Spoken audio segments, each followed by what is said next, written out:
ఈ కార్యక్రమాన్ని సమర్పిస్తున్నవారు హోటల్ 1977 అమ్మమ్మ రుచులు హైజీనిక్ హెల్దీ డెలీషియస్ టిఫిన్స్ ఆనందంగా తినండి ఆరోగ్యంగా ఉండండి. For franchise contact 89589 58999 99989 hi hello welcome to Suman TV. నేను మీ రోషన్. ప్రజెంట్ నాతో పాటు ఉన్నారు చేవెళ్ళ చెల్లెమ్మ సబితా ఇంద్రారెడ్డి గారు.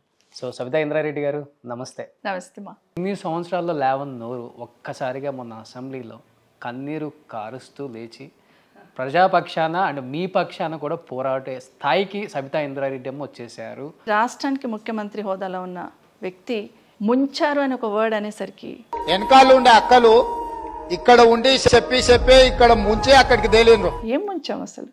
ఒక అక్కగా ఆస్వాదించిన రాష్ట్రానికి ముఖ్యమంత్రి అయితే రాయి పార్టీలకని ఆహ్వానించిన నేను.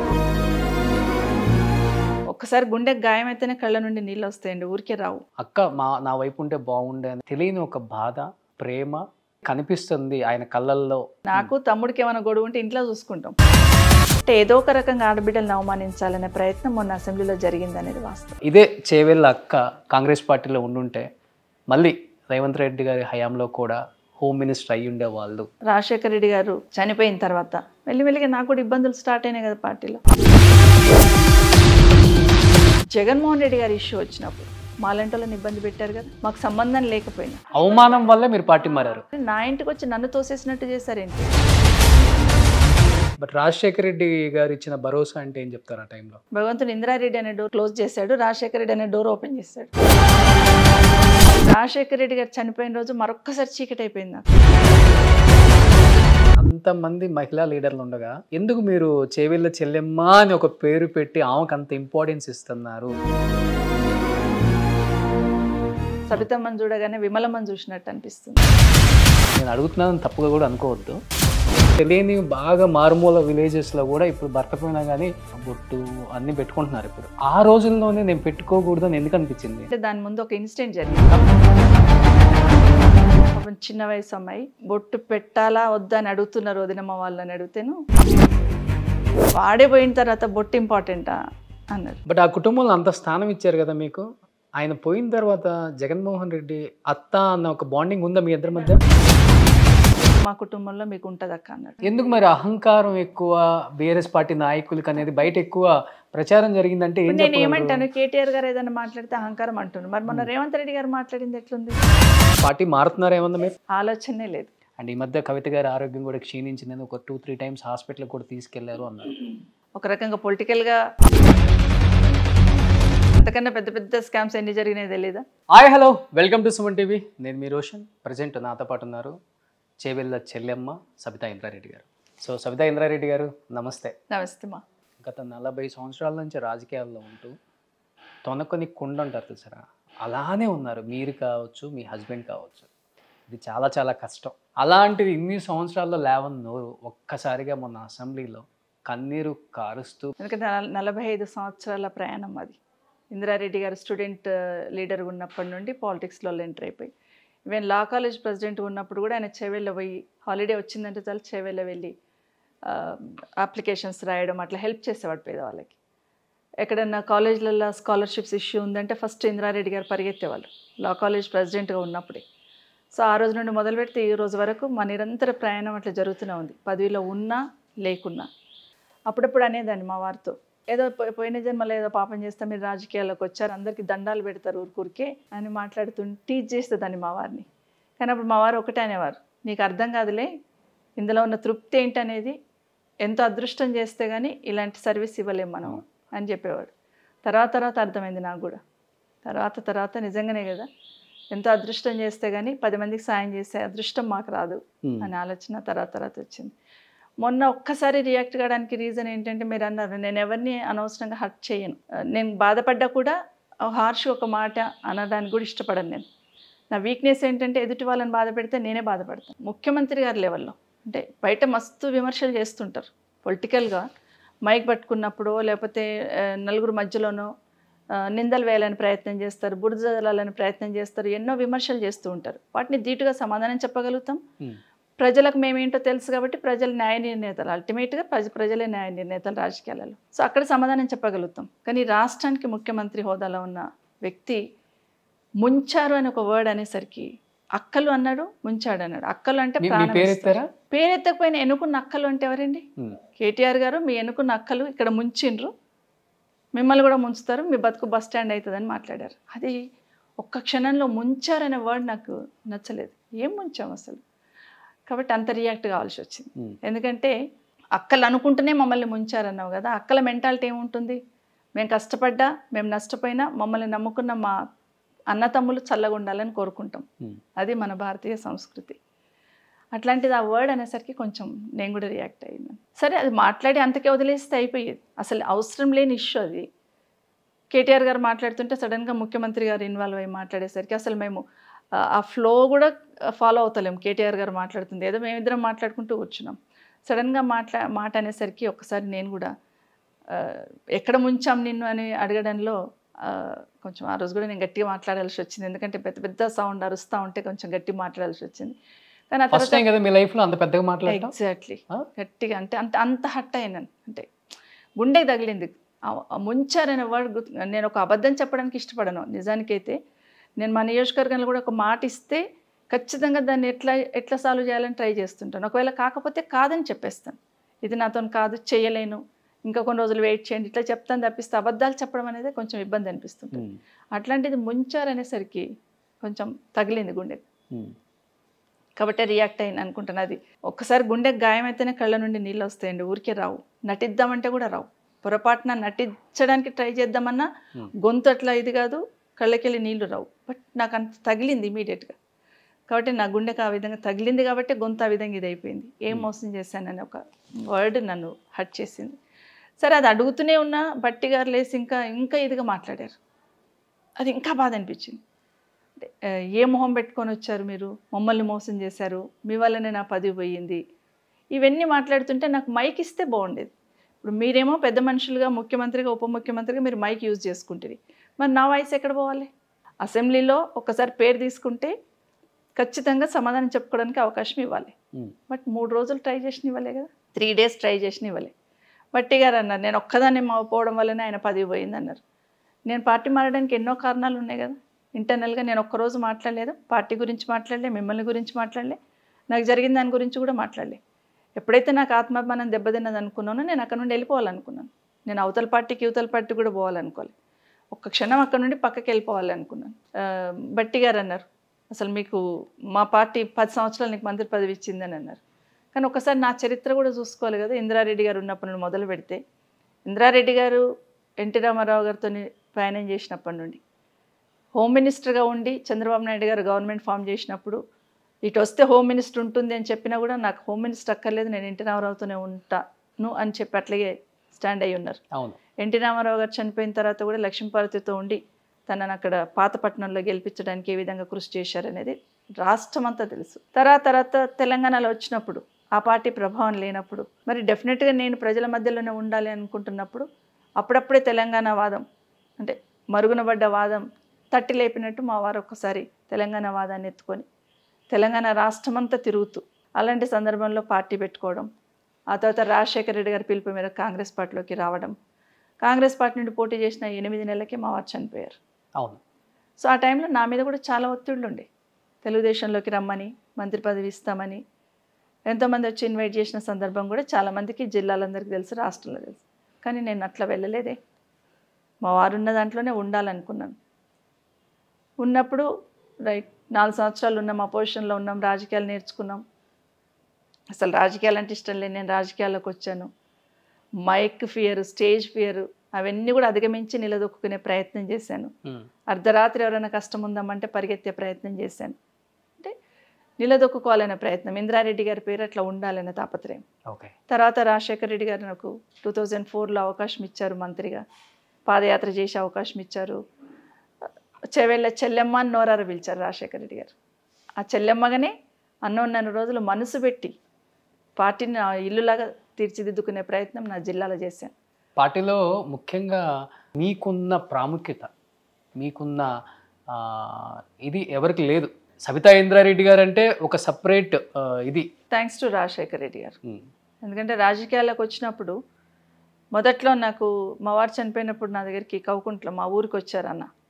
వచ్చినప్పుడు ఏం చెప్పారంటే ఏం మాట్లాడలేదు. నన్ను చూడగానే అమ్మ నాతో ప్రయాణం చేయి, ఇందిరా నాకు రైట్ హ్యాండ్ లాగా ఉండేవాడు, నాకు కుడి భుజం విరిగిపోయినట్టే ఉంది, అట్లా ఉండేవాడు, నువ్వు నాతో రామ్మా, ఒక చెల్లెల్లాగా చూసుకుంటాను, రాజకీయాలు పక్కన పెట్టు అన్నాడు. ఆ ఒక్క వర్డ్తోనే అన్నతో ప్రయాణం చేశాను. అలాగే చూసుకున్నాడు కూడా, రాజకీయాలకు తావు లేకుండా చెల్లెల్లాగానే చూసుకున్నాడు. రాజకీయంగా ఆ విధంగా ఎదగడానికి నాకు రాజశేఖర రెడ్డి అని ఇచ్చిన ఇంపార్టెన్స్, ఆయన ఇచ్చిన ధైర్యం, ఆయన ఇచ్చిన ప్రేమ, ఆయన ఇచ్చిన ఆప్యాయత, ఆయన ఇచ్చిన సపోర్ట్. ఎస్పెషల్లీ మొన్న సబితా ఇంద్రారెడ్డి గారి గురించి మాట్లాడేటప్పుడు తెలియని ఒక బాధ, ప్రేమ, అక్క నా వైపు ఉంటే బాగుండే అనే ఒక అదైతే కనిపిస్తుంది ఆయన కళ్ళల్లో. ఎంత మాట్లాడినా కానీ అది కనిపిస్తుంది అనేది మొత్తం యావత్ తెలుగు రాష్ట్రాల ప్రజలకు అర్థమైపోయింది. అక్క నన్ను పిలిచింది, ఆహ్వానించింది, చేవల నుంచి పోటీ చేయమంది, మల్కాజ్గిరి నుంచి చేయమని చెప్పింది, కానీ అక్క చివరికి నాకు హ్యాండ్ ఇచ్చి వెళ్ళిపోయింది ఒక బాధ ఎక్కువగా ఉంది. అంటే అంటే ఈరోజు పర్సనల్గా జరిగిందని బయట పెట్టింది కాబట్టి నేను కూడా మాట్లాడాల్సి వస్తుంది అన్న ఆ ప్రేమ ఎక్కడో తెలియని సబితమ్మ మీద ఉన్న ప్రేమ అయితే కనపడింది మాకు. మీకేం అర్థమైంది అసలుకి? దగ్గరగా ఉండి చూశారు కాబట్టి. వద్దండి, లోపలికి పోదలుచుకోలేదు. ఎందుకంటే రైట్ రమ్మన్నాను, మనస్ఫూర్తిగా పిలిచాను, మనస్ఫూర్తినే సపోర్ట్ చేయాలనుకున్నాం. తమ్ముడు అనే ప్రేమ ఉంది కదా, డెఫినెట్గా ఉంటుంది కదా. అక్క తమ్ముడు గొడవ ఉంటే ఇంట్లో చూసుకోవాలి. నేను ఏమంటానంటే, నాకు తమ్ముడికి ఏమైనా గొడవ ఉంటే ఇంట్లో చూసుకుంటాం. ఇప్పుడు వారు ముఖ్యమంత్రి, నేను ఒక ఎమ్మెల్యేని, ప్రతిపక్షంలోనే ఎమ్మెల్యేని. అసెంబ్లీలో అంతవరకే ఉండాలి తప్పిస్తే అక్క తమ్ముడి గొడవలు అక్కడ ఉండవు కదా. మమ్మల్ని అంటే అక్కడ ముఖ్యమంత్రి గారు అట్లా మాట్లాడకుండా ఉండాల్సింది. ఒకవేళ నిజంగానే అక్క పొరపాటు చేసినా కడుపులో పెట్టి కాపాడుకోవాలి అక్క చెల్లెలని అనుకుంటారు. అట్లాంటిది ఆ మాట అనేసరికి పోనీ మొదటి రోజు అన్నాడు, వదిలేసాము, బాధపడ్డాము, బాధ అనిపించింది, ఇంటికి వచ్చిన తర్వాత కూడా బాధపడ్డాను, చాలా బాధ అనిపించింది. కానీ నెక్స్ట్ డే కూడా మళ్ళీ రిప్లై ఇస్తున్నప్పుడు కూడా మాకేమో మాట్లాడడానికి అవకాశం ఇవ్వలేదు. Next day second day 4.5 hours నిల్చున్నాం మేము. వాళ్ళు మిగతా ఎమ్మెల్యేస్, మా కేటీఆర్ గారు, హరీష్ రావు గారు, వాళ్ళందరూ కూడా వాళ్ళని అరెస్ట్ చేసి తీసుకెళ్ళి పార్టీ ఆఫీస్లో వదిలేసిన, నేను, సునీత, కోవాలక్ష్మి గారు ముగ్గురం 4.5 గంటలు నిల్చున్నాం. 4.5 గంటలు నిల్చున్నప్పుడు ముఖ్యమంత్రి గారు కానీ, ఉప ముఖ్యమంత్రి గారు కానీ, మిగతా మంత్రులు ఎవరైనా ఒక్క మాటన ఇంతసేపు ఎందుకు నిల్చుంటారమ్మా, కొంతమంది ఎమ్మెల్యేలు మాట్లాడారు కూర్చోండి అని, అక్బర్ గారు ఫైట్ చేశారు, ఆమెకు మైక్ ఇవ్వాల్సిందే, మీరు మైక్ తీసుకున్న తన పేరు తీశారు కాబట్టి మైక్ ఇవ్వాలి అని అక్బర్ గారు చాలా గట్టిగా ప్రభుత్వాన్ని అడిగారు, స్పీకర్ గారిని అడిగారు. థ్యాంక్స్ టు అక్బర్ ఆల్సో, ఎందుకంటే గట్టిగా మమ్మల్ని ఇవ్వాల్సిందే మీరు మైక్ అన్నారు. అయినా మైక్ ఇవ్వకుండా మళ్ళీ ముఖ్యమంత్రి గారు రిప్లై ఇచ్చుకుంటూ మళ్ళీ అదే వర్డ్ మళ్ళీ నొక్కి ఒక్క నుంచి చెప్పారు. ఒక అక్కని నమ్ముకుంటే నన్ను బజార్లో వదిలేసింది, ఒక అక్కని నమ్ముకుంటే నా మీద కేసులు పెట్టించింది, తన మీద కేసులు తీసేసుకుంది, తను చైర్మన్ అయిపోయిందని మళ్ళీ నిందేసేసాడు. ఒక ముఖ్యమంత్రి గారు హోదాలో ఉండి ముఖ్యమంత్రి అనుకుంటే కోర్టులో ఉన్న కేసులు తీయగలుగుతామా మనం? ఎట్లా తీయగలుగుతామండి? సో అదొకటి. బజార్లో నిలబెట్టాడు అన్నారు. బజార్లో ఎక్కడ నిలబెట్టలేము, మా తమ్ముడిని ఇంద్రభవనంలో కూర్చోబెట్టినాం. ఇప్పుడు ఒక పెద్ద కుటుంబాన్ని అప్పచెప్పాను. కానీ మళ్ళీ అదే మాట్లాడారు. మళ్ళీ మాకు మాట్లాడే అవకాశం లేకుండా మళ్ళీ మాట్లాడొద్దు కదా, అసెంబ్లీలోనే మాట్లాడొద్దు. ఓకే, మొదటి రోజు ఏదో ఎమోషనల్ అయినాం అనుకోండి, సెకండ్ డే మళ్ళీ ఎందుకు దాన్ని కంటిన్యూ చేయాలి? రాజశేఖర రెడ్డి గారి హయాంలో చేవేళ్ల చెల్లెమ్మగా, హోంమంత్రిగా, భారతదేశంలోనే మొట్టమొదటి హోమ్ మినిస్టర్ అంటే సబితా ఇంద్రారెడ్డి గారు పేరు చిరస్థాయిగా నిలిచిపోతాయి. ఈరోజు ఇదే చేవేళ్ల అక్క కాంగ్రెస్ పార్టీలో ఉండుంటే మళ్ళీ రేవంత్ రెడ్డి గారి హయాంలో కూడా హోమ్ మినిస్టర్ అయ్యి ఉండేవాళ్ళు. గెలిచిన తర్వాత ఆమె మళ్ళీ ఆహ్వానించారు, రండి మంత్రి స్థానం ఇస్తాము, మీరుంటే బాగుంటుంది. కోర్ కాంగ్రెస్ అంటేనే సబితా ఇంద్రారెడ్డి. అలాంటి సబితా ఇంద్రారెడ్డి లేకపోతే ఆ బాధ అనేది ఆ పార్టీలో ఉన్నమాట వాస్తవం కాదా? మీరు ఒకటి చెప్పాలి రోషన్ మీకు అందరికీ, ఎందుకంటే చాలామంది ఇదే అనుకుంటారు, కాంగ్రెస్ పార్టీ సబితమ్మ ఫ్యామిలీకి చాలా చేసిందనే ఫీలింగ్ మీరు మాట్లాడుతూ ఉంటారు బయట. డెఫినెట్గా హోమ్ మినిస్టర్ అనేసరికి దేశంలో ఎక్కడ లేని విధంగా ఇచ్చారు కాబట్టి ఆ డిస్కషన్ అటు పోతూ ఉంటుంది. కానీ కాంగ్రెస్ పార్టీకి ఆ రోజు ఇంద్రారెడ్డి గారు చనిపోయినప్పుడు ఎంతమంది ఆ రోజు పార్టీలో, జిల్లాల పార్టీ ఏం లేదు, మీరు ఎట్లా ఉంటారు, ఇంద్రారెడ్డి అంటే ఏదో నడిపించారు, మీరు నడిపించలేరు అనే లెవెల్ అన్నా కూడా నేను కాంగ్రెస్ పార్టీలోనే ఉన్నాను. 2004 to 2009 వరకు రాజశేఖర రెడ్డి గారు ఉన్నారు. అందుకే చెప్పిన ప్రతి అడుగులో, ప్రతి దాంట్లో, ప్రతి ఒక్క దాంట్లో రాజశేఖర రెడ్డి గారు ఉన్నారు నాతో. నేనే కాదు, 2004 to 2009 వరకు కాంగ్రెస్ పార్టీలో మహిళలకు ఉన్న గౌరవం అలాంటిది. ఎంతమంది మహిళల్ని రాజశేఖర రెడ్డి గారు ఎంకరేజ్ చేశారు. నేను ఒక్కదానే కాదు, సునీతను, సురేఖను, డికే అరుణ గారు, గీతక్క, అరుణక్క, చాలామంది లేడీస్ని ఆ రోజు రాజశేఖర రెడ్డి గారు అంత ఎంకరేజ్ చేసేవాళ్ళు. జిల్లాని లీడ్ చేసే స్థాయిలో మమ్మల్ని తీసుకొచ్చారు రాజశేఖర రెడ్డి గారు.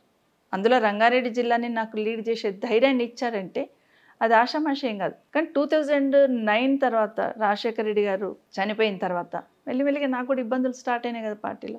ఒక రకంగా కిరణ్ అన్న మాకు బాగానే సపోర్ట్ చేశాడు, కిరణ్ అన్న ఉన్న రోజులు కూడా సపోర్ట్ చేశాడు. కానీ జగన్మోహన్ రెడ్డి గారి ఇష్యూ వచ్చినప్పుడు మాలాంటోళ్ళని ఇబ్బంది పెట్టారు కదా. మాకు సంబంధం లేకపోయినా జగన్మోహన్ రెడ్డి గారి మీద కేసు పెట్టాలంటే డెఫినెట్గా మాలాంటోళ్ళని ఎవరినో కానీ బలి చేయాలని మా భుజం మీద తుపాకు పెట్టి కాల్చే ప్రయత్నం చేస్తున్నారు.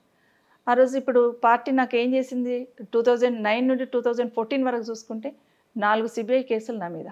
ఒక్కరోజు నేను పార్టీ గురించి అగ్నిస్ట్గా మాట్లాడలేదు. నా పార్టీ నాకు ఎట్లా అన్యాయం చేస్తుంది, చాలా 4 కేసులు పెట్టారు. జగన్మోహన్ రెడ్డి గారికి ఉన్న ప్రతి కేసులో మమ్మల్ని ఎవరినొకరిని చూపించాలి. కొన్ని కేసులలో నన్ను, కొన్ని కేసులలో ధర్మన ప్రసాద్ని, కొన్ని కేసులలో మోపిదేవి వెంకటరమణని, ఇట్లా మమ్మల్నే పెట్టేశారు. అంటే ఎవరైతే రాజశేఖర రెడ్డి కుటుంబానికి ఆ రోజు దగ్గర ఉన్నారో వాళ్ళని కొట్టేశారు, ప్రయత్నం చేశారు. సో ఆ రోజు ఒక్క మాట మాట్లాడలేదా నేను? 10 సంవత్సరాలు మంత్రి పదవి కాదు, నేను 9 సంవత్సరాలే చేశాను కాంగ్రెస్ పార్టీలో. 1 సంవత్సరం ముందు రాజీనామా చేయమంటే చేశాం కదా. ఒక్క మాట మాట్లాడానా ఎందుకు రాజీనామా చేయాలని? మాట్లాడలేదు. కేసులైనా కూడా నేను మాట్లాడానా? మాట్లాడలేదు. ఎందుకంటే నా మీద నాకు నమ్మకం, నేను ఎక్కడ రూల్కి అగ్నెస్ట్గా చేయలేదు. న్యాయస్థానాల మీద నమ్మకం, డెఫినెట్గా అక్కడ నాకు న్యాయం జరుగుతుందని నమ్మకం ఉంది కాబట్టి ధైర్యంగా ఉన్నాను. అంటే నేను అంటున్నాను కాంగ్రెస్ పార్టీ చాలా చేసింది అంటే నష్టం కూడా జరిగింది నాకు. 2014లో సరే 2009 to 2014 వరకు కేసులు అయినాయి, రిజైన్ చేసినాను, అంతా అయిపోయిన తర్వాత 2014లో పార్టీ నాకు ఎట్లా సపోర్ట్ చేయాలా? అందరికీ ఒకటే టికెట్ ఇస్తాము, 2 టికెట్లు ఇవ్వమన్నప్పుడు నా వరకు వచ్చేసరికి ఆ రోజున్న ఇన్ఛార్జ్ గారు నాతో మాట్లాడుతూ, సరే మా కోమటిరెడ్డి గారి ఫ్యామిలీకి, ఉత్తమ్ ఫ్యామిలీకి, మీ ఫ్యామిలీకి ఎగ్జంప్షన్ ఇస్తాను, మీకు ఒక్కరికి ఎగ్జంప్షన్ ఇచ్చి టికెట్ ఇస్తాను, ఎంపీ ఎమ్మెల్యే 2 ఇస్తామంటే నేను అగ్రి అయ్యాను. నా కొడుకు ఎంపీ అనౌన్స్ చేశారు. చేసినాక తీరా నా టికెట్ అనౌన్స్ చేస్తున్నప్పుడు నో అన్నారు కదా. అప్పుడు నాకు ఎంత దెబ్బ తగిలింది పొలిటికల్గా. నా కొడుకుని గెలిపించుకోవాలంటే ఎంత కష్టం. ఆ టైంలో జిల్లాలో ఏం నింద వేశారు మా అబ్బాయి మీద, అమ్మని కాదని ఆయన ఇబ్బంది పెట్టి తెచ్చుకున్న టికెట్ వాళ్ళ అబ్బాయి అని చెప్పి బ్లేమ్ చేసే ప్రయత్నం చేశారు. దానికి నష్టం ఎవరు చేసినట్టు? మీరు కదా, కాంగ్రెస్ పార్టీ కదా. మీరు ఇస్తామన్నందుకే కదా నేను యాక్సెప్ట్ చేశాను, అదర్వైజ్ నేనే తీసుకునేదాన్ని. నేను లేనప్పుడు నా కొడుకు ఎలా గెలుస్తాడు అనుకుంటాం జిల్లాలో? ఆ బ్లేమ్ చేస్తున్నారు కదా. అట్లా నష్టం జరిగింది పొలిటికల్గా 2014లో. బట్ ఒక్క మాట మాట్లాడాను రోషన్, చెప్పండి మీరు ఎక్కడైనా దిగండి, ఎప్పుడైనా పార్టీకి అగ్నెస్ట్ మాట్లాడానా? నేను మాట్లాడలేదు. ట్రై చేశాము, మా బాబు ఓడిపోయినాడు. 2009 to 2014 వరకు నేను ఏమీ లేను కదా, పవర్లో కూడా లేను, ఏమీ లేదు కదా, మా కుటుంబానికి సీట్ ఇవ్వలేదు కదా, సీట్ ఇవ్వలేదు కాబట్టి. మా అబ్బాయి ఏమో ఓడిపోయాడు, నాకేమో సీట్ ఇవ్వలేదు మీరు. అయినా కూడా నేను పార్టీకి సర్వీస్ ఇచ్చిన కదా, పార్టీకి సర్వీస్ చేసిన కదా, పార్టీ జెండా పట్టుకొని పనిచేసిన కదా. అయినా మీరు ఓ పెద్ద మనిషిని తీసుకొచ్చారు పార్టీలోకి, కనీసం మాట వరుస కూడా అడగలేదు, రైట్? ఎందుకంటే నా పార్లమెంట్కి సంబంధించి. అయినా కూడా నేను మిమ్మల్ని ఏమనలే కదా. డెఫినెట్గా రోజు రోజు జరుగుతున్న పరిస్థితులు చూసినప్పుడే కొంచెం బాధ అనిపించింది. 2018లో కూడా రాజేంద్ర నగర్ నుండి టికెట్ ఇవ్వండి మా బాబు కానీ 2014లో అష్యూరెన్స్ తీసుకున్న వాళ్ళతో, నేను 14-15లో అష్యూరెన్స్ తీసుకున్న పార్టీ నుండి ఓకే అన్నారు. రాజేంద్ర నగర్లో పనిచేసుకుంటున్న సందర్భంలో లాస్ట్ మినిట్ వచ్చేసరికి మా బాబుకి టికెట్ కట్ చేశారు కదా. రీజన్ ఏంటి? రేవంత్ రెడ్డి గారిని పార్టీలోకి తీసుకొచ్చామని ఒకే ఒక రీజన్తో కార్తిక్ టికెట్ కట్ చేశారు. అయినా ఒక్క మాట మాట్లాడలే కదా నేను. మీ మొండి పట్టుదల ఎక్కువ ఉంది కదా, రేవంత్ రెడ్డి గారిని తీసుకురావాలి, ఖచ్చితంగా ఈ పార్టీని నిలబెట్టాలంటే. ఒకే ఒక్క మేము మంచి చేసామా చెడు చేసామా పార్టీకి? ఒక లీడర్ మంచిగా ఉన్న ఆయన కూడా ఎక్కడ తప్పుపట్టలేదు కదా మిమ్మల్ని. ఎవరు? అక్క నన్ను రమ్మని ఆహ్వానించిందనే చెప్తున్నారు ఆయన. లేదు, నేను కాంగ్రెస్ పార్టీ పెద్ద మనుషులను అడుగుతున్నా. కొంతమంది ఆయన పార్టీలోకి తీసుకొచ్చానంటే పార్టీకి మేలు జరిగిందా నష్టం జరిగిందా? మేలు జరిగింది కదా ఈరోజు. సో ఆయన పార్టీలోకి తీసుకొచ్చాం కాబట్టి మా అబ్బాయి టికెట్ కట్ చేశారు. మేము ఎక్కువ ప్రెజర్ చేసి తీసుకొచ్చామని. తమ్ముడిని అడగలేదు ఆ రోజు? మా తమ్ముడు చెప్పాలా, అడిగామా లేదనేది మా తమ్ముడు చెప్పాలా, రైట్? అది అయిపోయింది. దాని తర్వాత 18 ఎలక్షన్ అయిపోయిన తర్వాత, గెలిచిన తర్వాత రాహుల్ గాంధీ గారు వచ్చిన్నారు శంషాబాద్. రాహుల్ గాంధీ గారి మీటింగ్కి ఏ విధంగా చేసినాము, ఏం చేసినాము, మళ్ళీ ఏం జరిగింది అక్కడ, పోతే అసహ్యంగా ఉంటుంది ఇప్పుడు మాట్లాడితే కూడా, వదిలేస్తున్నాం అక్కడికి. నెక్స్ట్ డే నా దగ్గరికి మా పెద్ద మనుషులందరూ వచ్చి ఇక్కడే కూర్చొని, ఇదే దగ్గర కూర్చొని అన్నీ అడిగినప్పుడు నాకు జరిగిన ఇబ్బందులు చెప్పాను. ఇట్లా జరుగుతుంది, ఇట్లా చేశారు మీరు అంటే. సరే ఈరోజు ఏదో టీవీలలో వస్తుంది మీరు పార్టీ మారుతున్నారని అంటే నాకు అట్లాంటి ఆలోచన లేదు అని చెప్పాను. నాకు అట్లాంటి ఆలోచన లేదు, నేను ఎక్కడికి వెళ్ళదలుచుకోలేదు అన్నాను. టీవీలలో రూమర్ వస్తున్నప్పుడు, ఒక పెద్ద మనుషులుగా మీరు నా దగ్గరికి వచ్చినప్పుడు, పదమ్మ అందరం పోయి ఖండిద్దాం అంటామా, సైలెంట్గా వెళ్ళిపోతారా మీరు? ఖండిద్దామని చెప్తాం. సైలెంట్గా వెళ్ళిపోయారు 1 by 1. అందరు వెళ్ళిపోయిన తర్వాత బట్టి గారు బయటికి వెళ్ళి మళ్ళీ లోపలికి వచ్చి అమ్మ ఖండిస్తావా అని అడిగారు. మరి వాళ్ళకి ఇంట్రెస్ట్ లేదు కదండి అన్నాను. పాపం ఆయన వెళ్ళిపోయారు. అందరు ఇంక వెళ్ళిపోయారు అటే. అంటే నా ఇంట్లోకి వచ్చి నన్ను తోసేసినట్టే కదా, మీ తప్పు లేదు ఇక్కడ. అంటే నాకు అక్కడ అవమానం వల్ల మీరు పార్టీ మారారు. అక్కడ నాకు ఒక రకమైన అవమానం, ఒక రకమైన ఏమంటారు ఆత్మాభిమానం దెబ్బతిన్నట్టు. నా ఇంటికి వచ్చి నన్ను తోసేసినట్టు చేశారేంటి? ఒక మాట మాట్లాడదాం రామంటే అయిపోయేది కదా. వాళ్ళతో పాటు ఇంక ఇద్దరు సోదరులు వచ్చారు, మా ఎమ్మెల్యేలు, మా ఎల్బీ నగర్ ఎమ్మెల్యే గారు, పరిగి ఆయన రామ్మోహన్ రెడ్డి. వాళ్ళు అక్కడికి చెప్తూనే ఉన్నారు, వెళ్ళండి మేడం దగ్గర, మేడం తీసుకొచ్చి ఖండిద్దాం మనం అందరం కలిసి. అంటే మళ్ళీ 2 days టీవీలలో కోడై కూసింది నేను పార్టీ మారుతున్నాను. ఒక్కరు మాట్లాడలేదు రోషన్, ఒక్కరు. అదేంటమ్మా మళ్ళీ ఎందుకు వస్తుంది టీవీలో, రామా ఖండిద్దాము అని ఒక్కరు పలకరించలే. ఒక్క శ్రీధర్ బాబు తాపత్రయపడ్డాడు. ఎక్కడి నుండి ఉండి ఫోన్లు చేశాడు, మేడం ఎక్కడ వెళ్ళొద్దండి, మీరు ఎక్కడ వెళ్ళొద్దు. 4 సార్లు ఫోన్ చేశాడు శ్రీధర్ బాబు గారు. మళ్ళీ వీళ్ళు ఎవరు అడగలేదు నన్ను, మా తమ్ముడు కూడా అడగలేదు. చెప్తున్నాగా. లాస్ట్కి 3rd day మా అబ్బాయి మా కోడలు పోయి చెప్పేసి వచ్చారు రేవంత్ రెడ్డి గారికి మేము వెళ్తున్నామని. ఇదంతా ఇంటర్నల్గా జరిగిన తర్వాత ఇప్పుడు మేము ఏదో తప్పు చేసినామనే ఫీలింగ్. రాహుల్ గాంధీతో టైం తీసుకుంటామంటే ఓకే అన్నాము. రాహుల్ గాంధీ టైం తీసుకుంటాం అన్నారు. నెక్స్ట్ డే చూస్తే నాకు ఏఐసీ ఆఫీస్కి వెళ్ళి ఫోన్ రాలేదు. డౌట్ వచ్చి కొంచెం ఎవరు తీసుకున్న టైం అని చూస్తే ఎవరు తీసుకున్నారో నాకు తెలిసింది బ్యాక్గ్రౌండ్లో. నేను బోదలుచుకోలేదు. రేవంత్ రెడ్డి గారు తీసుకున్నది ఎవరు తీసుకున్నారో నాకు తెలిసింది. సో వాళ్ళ ద్వారా నేను బోదలుచుకోలేదు. కాబట్టి నేను ఆ క్షణంలో ఇంక అందుకే వెళ్ళిపోవాల్సి వచ్చింది. అంతే తప్పిస్తే అన్ని రోజులు నేను జెండా బట్టి అన్ని రోజులు పార్టీ కోసం పనిచేసిన దాన్ని కేవలం మంత్రి పదవి కోసం పార్టీ ఎట్లా పోతాను ఒకటి. రెండవది మంత్రి పదవి, అందుకే చెప్తున్నానండి, మంత్రి పదవి కావాలంటే 2014, 2018లో కూడా నాకు టీఆర్ఎస్ పార్టీ నుండి అడిగారు, మీ అబ్బాయికి మీకు ఇద్దరికి ఇస్తాం రమ్మని. పోలేదండి. నేను నిజంగా మంత్రి పదవి కేసీఆర్ గారు కూడా థ్యాంక్స్ చెప్పాలి. నేను పోగానే నేను ఆ పార్టీకి ఏం సర్వీస్ చెప్పినా నాకు మంత్రి పదవి ఇచ్చాడు. కాబట్టి ఇప్పుడు నా బాధ్యత ఏంది, ఈ పార్టీ కష్టకాలంలో ఈ పార్టీకి గట్టిగా పనిచేయాల్సిన బాధ్యత నాకు ఇప్పుడు. ఎవరు ఎన్ని రకాలుగా మాట్లాడినా, ఎన్ని రకాలుగా పిలుపు ఇచ్చినా, ఎవరు ఎన్ని రకాల అవమానాలు చేసినా, నేను ఆ పార్టీకి ఏం సర్వీస్ చేయకపోయిన టీఆర్ఎస్ పార్టీకి నాకు ఒక ఉన్నత స్థానం ఇచ్చారు అక్కడ. నేను ఇక్కడ అవమానపడ్డ సందర్భంలో. కాబట్టి ఆ స్థానాన్ని 4 సంవత్సరాలు నేను ఆ ఉన్నత స్థానంలో ఉన్నాను. కాబట్టి ఇప్పుడు పార్టీ కష్టకాలంలో ఉంది కాబట్టి నేను గట్టిగా పనిచేయాలి. ఇప్పుడు అది నా రెస్పాన్సిబిలిటీ. మీరు చెప్పే స్టోరీ ఏంటంటే బయట జరిగే సర్క్యులేషన్ చూస్తుంటే చాలా డిఫరెంట్గానే ఉంది. అంటే రోషన్ నేను ఎప్పుడు మాట్లాడలేదు మేము. ఎందుకంటే ఒక్కసారి నో అనుకున్నాం, అనవసరం మాట్లాడడం. మనకు నచ్చలేదు, మనం బయటకు వచ్చినాం.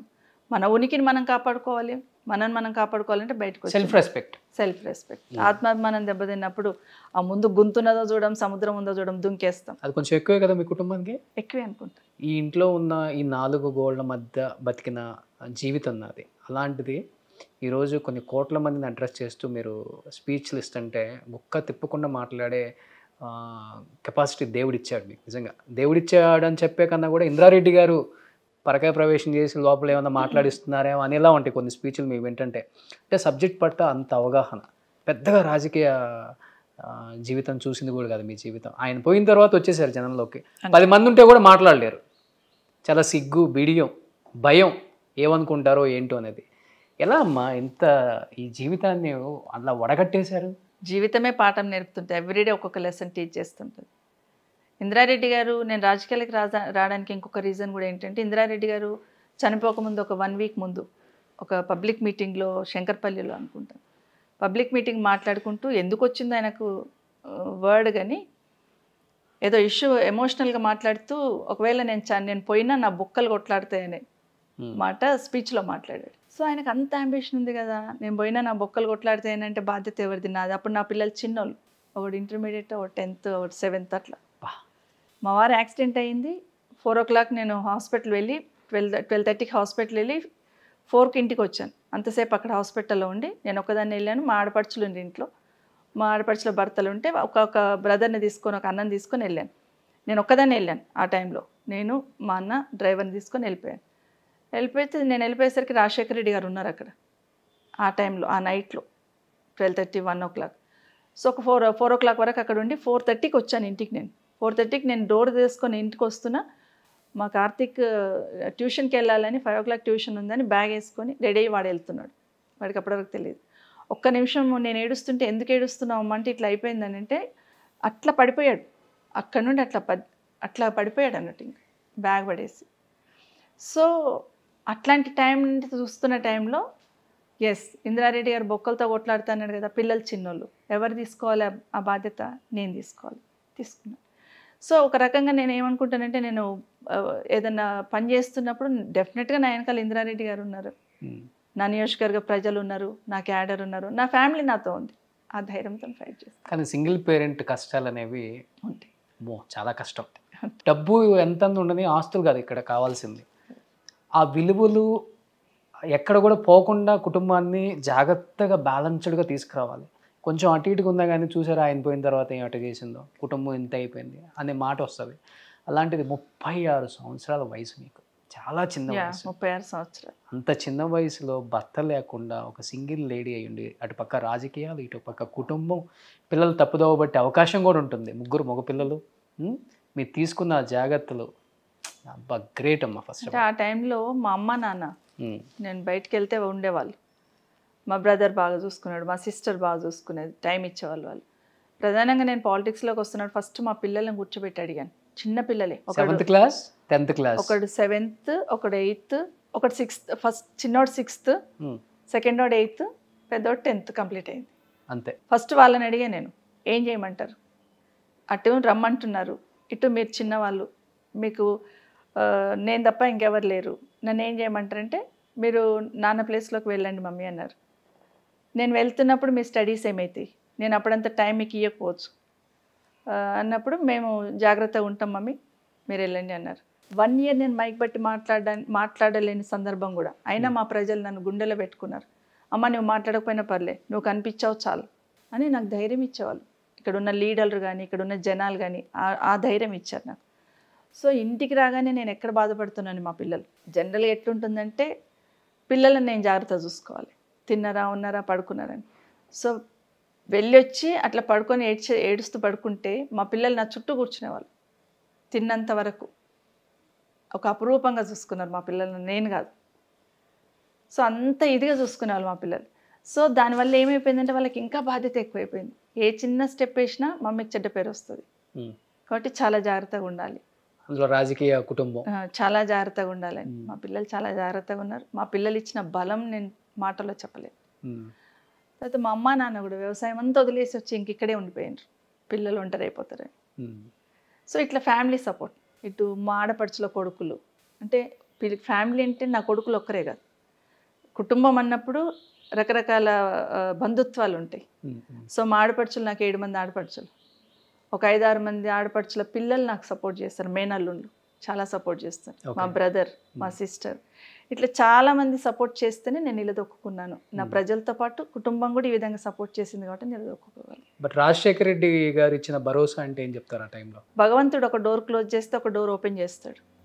సో నాకు ఆ క్షణంలో రాజశేఖర రెడ్డి వచ్చినప్పుడు అనిపించింది, ఓకే భగవంతుడు ఇందిరారెడ్డి అనే డోర్ క్లోజ్ చేశాడు, రాజశేఖర రెడ్డి అనే డోర్ ఓపెన్ చేశాడు.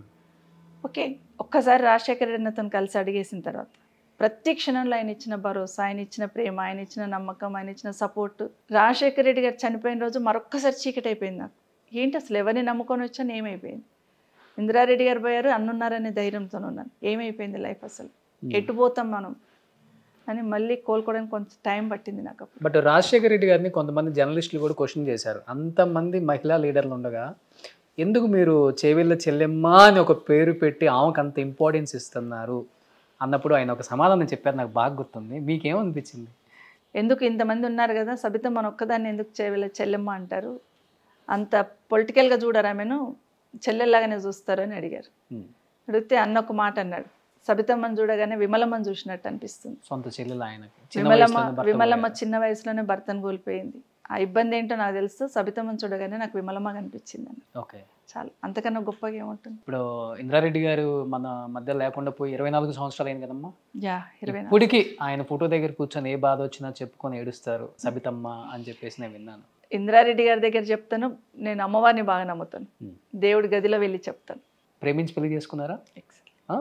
ఫస్ట్ ఎవరు ప్రపోజ్ చేశారమ్మా? అమ్మవారే. ఫస్ట్ ఆయన స్టూడెంట్ లీడర్గా ఉన్నప్పుడు యూనివర్సిటీ మన లా కాలేజ్కి ప్రెసిడెంట్గా ఉండేవాళ్ళు. సో ఆయన ఆలోచన ఏముండేదంటే లా కంప్లీట్ కాగానే రాజకీయాల్లోకి వచ్చేసేయాలని ఆలోచన. ఓకే. సో ఇంకొక ఆలోచన ఏముండేదంటే రాజకీయాలలో ఎవరి దగ్గర చేయి చాచకూడదు, తనకంతూ కొంత ఇన్కమ్ ఉండాలంటే ఏదో ఒక చిన్న బిజినెస్ ఉండాలి అని చెప్పేసి. ఓకే. సో ఆ నేపథ్యంలో మా నాన్న వాళ్ళ ఊరికి వచ్చినప్పుడు అక్కడ షాబా స్టోన్స్ క్వారీస్ ఉంటుంది. సో ఆ క్వారీస్ దగ్గర చూడడానికి వచ్చి అక్కడ మిషన్ ఏర్పాటు చేసి ఒక సిస్టమ్, ఒక బిజినెస్ స్టార్ట్ చేయడానికి అని వచ్చారు అక్కడ. ఓకే. వచ్చినప్పుడు మామూలుగా అడుగుతారు కదా, ఏం చేస్తున్నారు, ఎవరు, ఏంటి పిల్లలు అన్నప్పుడు మా నాన్న చెప్పారు, ఇట్లా మాకిద్దరు అమ్మాయిలు ఒక అబ్బాయి అన్నప్పుడు పెళ్లి చేయాలనుకుంటున్నామంటే సంబంధాలు చూడడం మొదలుపెట్టారు. మా వారు కూడా నేను కూడా మంచి సంబంధం చూసుకొస్తానులే అని చెప్పారు. అప్పుడు నేను పరిచయం లేదు, నేను సిటీలో ఉండేది.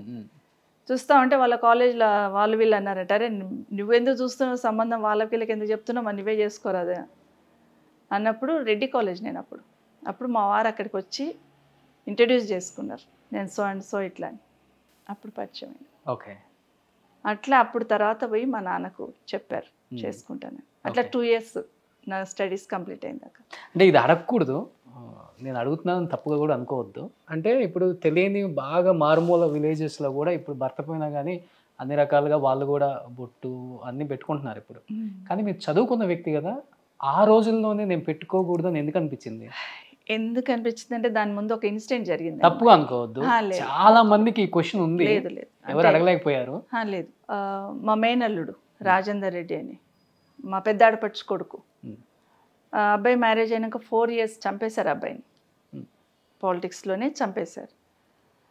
సో అమ్మాయి చాలా చిన్నది అప్పుడు, పెళ్ళై 4 years పాపం, ఎంత చిన్నది ఉంటుందో ఊహించుకోండి.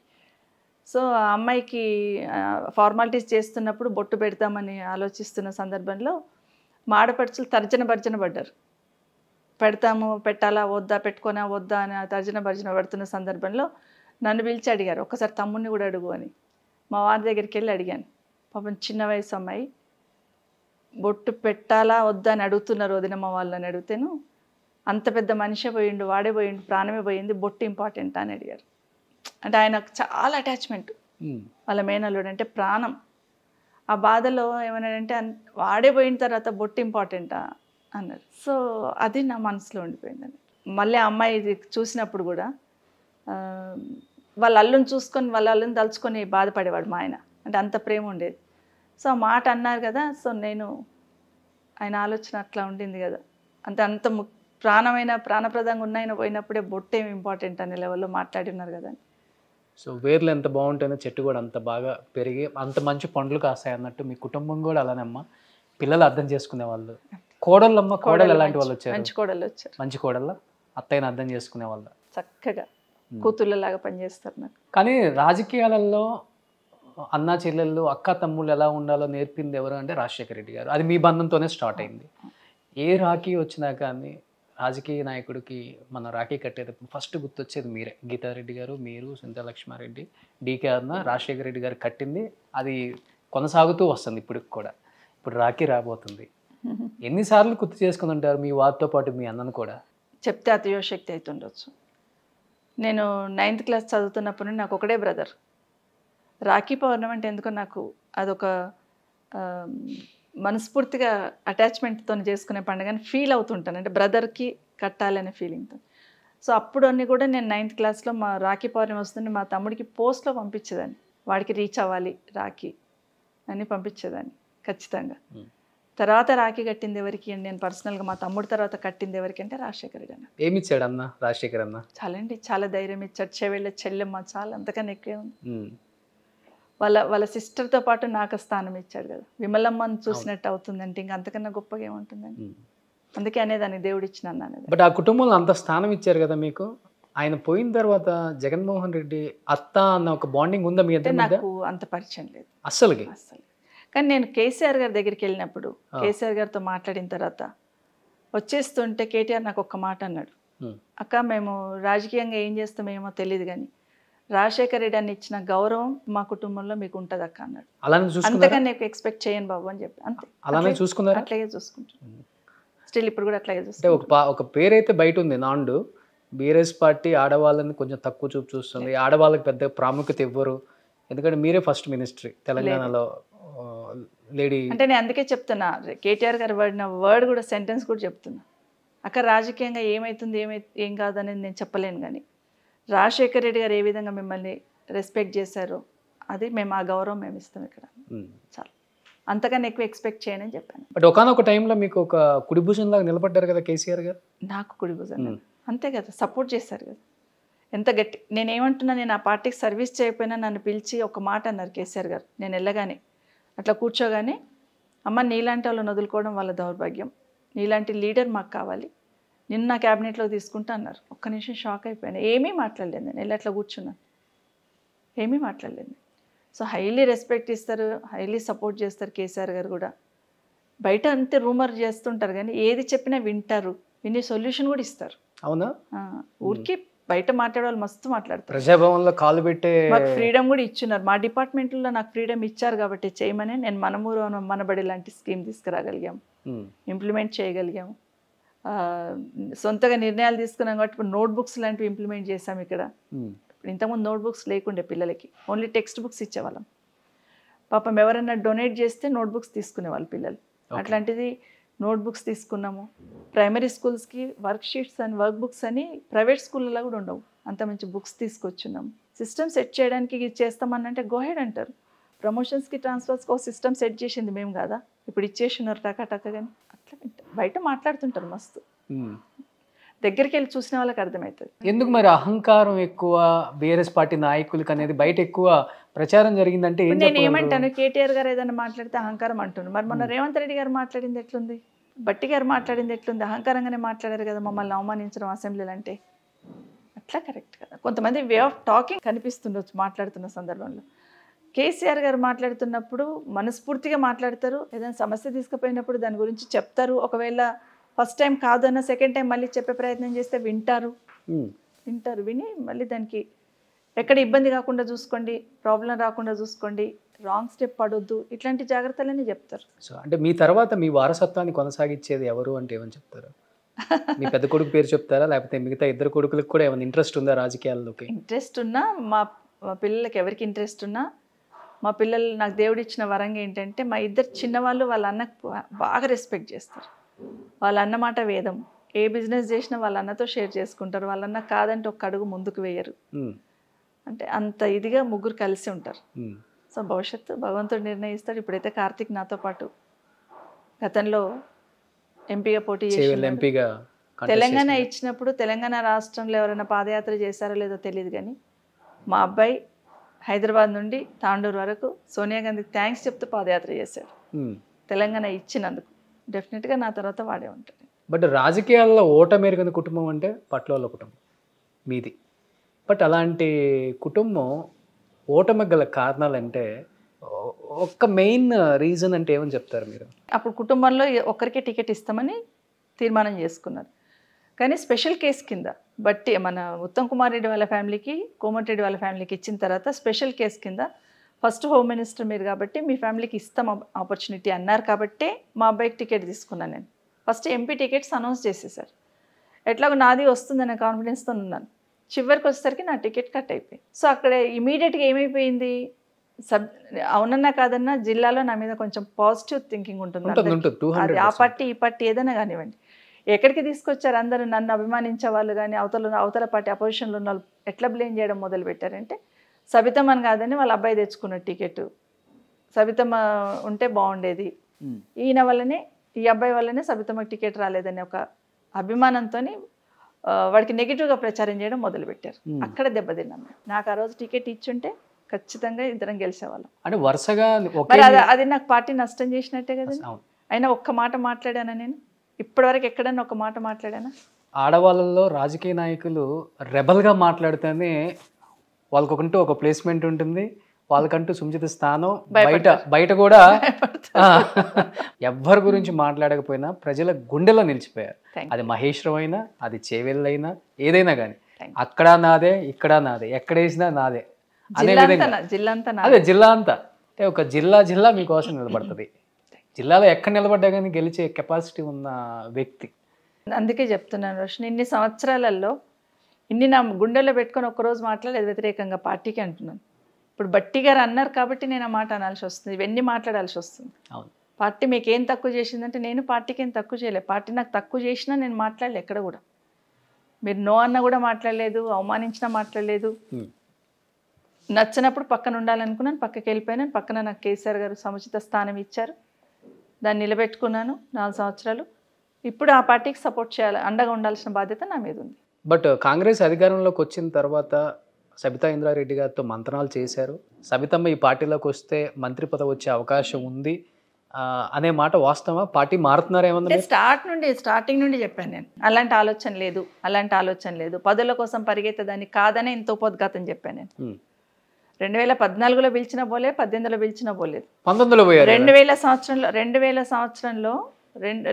సంవత్సరంలో ఆ రోజు చంద్రబాబు నాయుడు గారు పిలిస్తే కూడా పోలేదు. పదవి కోసం పోయేదని అయితే 2000 సంవత్సరంలోనే పోయేదాన్ని కదా. నాకు అప్పటికి ఏమీ తెలియదు కదా. పక్కన మా అల్లుడు ఉండేవాడు, చూసుకునేవాడు అట్లా అనుకుంటే. కానీ అప్పుడు పోలే కదా. పదవి కోసం పోయేదాన్ని అంటే ఇవన్నీ స్టెప్పులు ఎందుకు ఆపేస్తున్నాను, ఎందుకు ఇది చేస్తాను? 2019లో ఎందుకు పోయాను? విత్ ద పార్టీలో నాకు జరిగిన దానికి నేను పోయానని చెప్తున్నాను. అందుకని సో అలాంటి ఆలోచనే లేదు. పార్టీ మారినట్టుగా బీఆర్ఎస్ పార్టీ మళ్ళీ అధికారంలోకి వస్తుంది ఖచ్చితంగా, అప్పుడు చూస్తాం. సో పార్టీ మారే అవకాశమే లేదు, ఆలోచనే లేదు. ఇదే మాట మీద నిలబడతారు. ఎగ్జాక్ట్. సో లాస్ట్ అండ్ ఫైనల్గా ఏం చెప్పాలనుకుంటున్నారు తెలంగాణ ప్రజానీకానికి?